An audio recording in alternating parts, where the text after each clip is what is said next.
Hi everyone. So this week's Parsha teaches us a very important lesson in behavior modification and in creating healthy habits. It's Parshas Shoftim, and it talks about Shoftim v'Shotrim, that we have to appoint for ourselves Shoftim, which are judges, and Shotrim, which are enforcers of the law. And of course, this is referring to the Jewish people as a whole. In terms of a Beis Din, we have to be able to have judges there that can judge what is right and what is wrong. But that's not enough, because so often we know what's right and what's wrong, and yet we still do what's wrong. And that's why we need Shotrim, which are law enforcers, that are there to help us make good choices and make good decisions. Now, when we are told in the Pasuk that we have to appoint Shoftim and Shotrim, it actually is written in singular form, Titen Lecha, that you have to put those in front of you, singular, you, me. So this is not just referring to the Jewish nation as a whole. It is referring to each of us as individuals, that if we want to create healthier relationships, and if we want to work on ourselves and change a certain midah or behavior, and especially now as we approach, it's the month of Elul, as we approach Rosh Hashanah, and our theme is tshuva, and we're doing some self-introspection, and we're looking back at the year behind us and ahead at the year ahead of us, and we're seeing, what do I want to change in this coming year? Do I want my relationships to be a little bit better? Do I want my lifestyle to be a little bit healthier? What changes do I need to make? That's when we realize we need this two-step process. We need Shoftim, which means we need to know what is right and wrong. What are the things that I'm doing in my relationship that are enhancing my relationship? And what are the things that I'm doing that might be retracting from my relationship? What are the things that I'm doing in my lifestyle, in the way I eat, in the way I sleep, in my movement, and that are good for me? And what are the things I'm doing that maybe I need to improve in those areas? How do I speak to people? How do I treat myself? What am I doing? What are my behaviors that need to be modified? So step number one is recognizing what is right and what is wrong. Now, this could be emotionally, this could be spiritually. How am I doing in my interpersonal relationships with others? What are the areas in life that need to be modified? How am I doing in my avodas Hashem? Is there a specific mitzvah that I know I could be doing a little bit better, a little bit more often, with a little bit more intention? Now, that's step number one, shofet, that I have to judge within myself what is right and what is wrong, and where I can get better. But you see, the thing is, that's not enough, because so often we know what's right and wrong, and so often we know what is the right thing for me to do. I know what I'm doing wrong that should be changed. I know that the way I'm speaking to people is not enhancing my relationships, but it's retracting from my relationships. I know that my lifestyle choices are creating a cycle that's unhealthy for me. I know all that. And how many times do we tell ourselves, oh, this time it's going to be different. This time I'm going to change. And we talk about change and we talk about change. But we don't always create that change. And I'll tell you why. Because we are missing step number two. And step number two is to create a shoter for ourselves, which is something that will enforce step number one.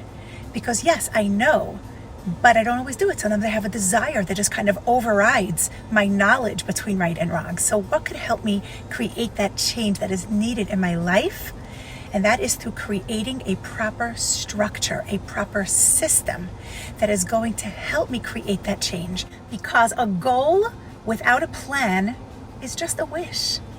And we can be stuck in that wish for so many years, over and over and over again. I need to change this. I want to change this. I know I need to, and we just don't do it because there is no structured plan.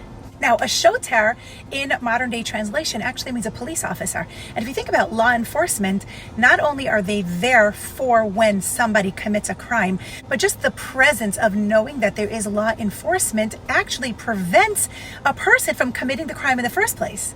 So having that understanding, we have step one, the shofet is the vision of clarity between right and wrong. And then the shoter is the development of strategies so that we won't come to doing the thing that we don't want to do, even in our moments of greatest temptation. And it will also push us to do the thing that we know we want to do, but we are blocked from doing it from other emotional reasons. And that's what the shotar is. So the shofet helps us see, it's that clarity of vision, helps us see right from wrong, helps us see who we want to be and what we want to do. And then the shotar is that strategy, is that plan of action to put into place to help us achieve that goal. Okay, so what does that mean practically? In your application of shofet, in your self-evaluation, you come to the conclusion that you get frustrated very, very easily at your spouse, at your children, and that is a behavior that you want to modify. So now would be the moment to stop and assess the reason that you're getting so frustrated. What is triggering you to react that way? And it'll be a moment to stop and contemplate and figure out, what can I do to have a different reaction? What is causing this in the first place? Maybe I need a different perspective. Maybe I need a deeper understanding. We have to understand the reasons behind our actions, our reactions, and even our lack of actions. Figure out, why is it so hard for you to learn how to eat healthier? Why is it so hard for you to walk 30 minutes every day? Why is it so hard for you to control yourself when your child is testing your limits?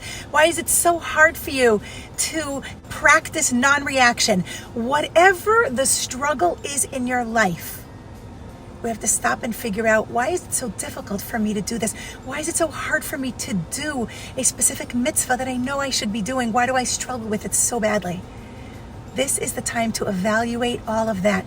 Once we have a deeper understanding, we can put a strategy into practice. Once we understand our triggers and our emotional blocks, then we'll be able to create a strategy that will help us enforce the behaviors that we want to change.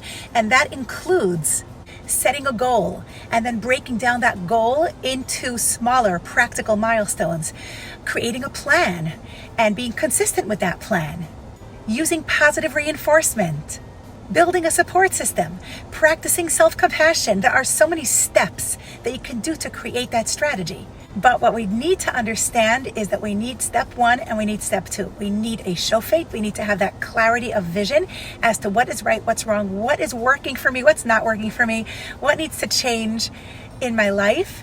And then we need step number 2, which is a deeper understanding of why I'm stuck, or why am I having a hard time with this change, or why am I doing the things I'm doing? And then to set up a system, a plan of action that can work. Have the most beautiful Shabbos.